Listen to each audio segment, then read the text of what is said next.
Obama કાળા જ હતા ને, બધા ગોરાઓ પર રાજ કર્યું. હું જાડી છું, હું કઈ રીતે નાચું? સરોજ ખાન જાડી હતી ને માધુરીને ટ્રેન કરતી હતી, રાઈટ? રાઈટ. સચિન કોઈ નીચો માણસ, હું કઈ રીતે ક્રિકેટ રમું? હું તો શોટ જ ન મારી શકું. સચિન તેંડુલકર ક્રિકેટ જગતનો ભગવાન બન્યો, રાઈટ?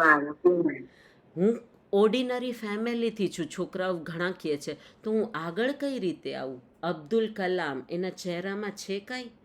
કોઈ પોલિટિકલ ગિમિક્સ વગર એ માણસ ઇન્ડિયાનો પ્રેસિડેન્ટ બન્યો અને આપણા દેશને સાયન્સમાં ઘણા જ રિસર્ચમાં ફાયદા આપ્યા, રાઈટ? તો never under estimate your potential. તમે ગોરા છો, કાળા છો, જાડા છો, પતલા છો, નીચા છો, ઊંચા છોથી નહીં, તમે વ્યક્તિ છો, તમારો આત્મા બહુ સુંદર છે અને એમાં અપાર પોટેન્શિયલ છે. એના પર ફોકસ કરો અને હંમેશ બોલો આઈ કેન ડૂ ઇટ.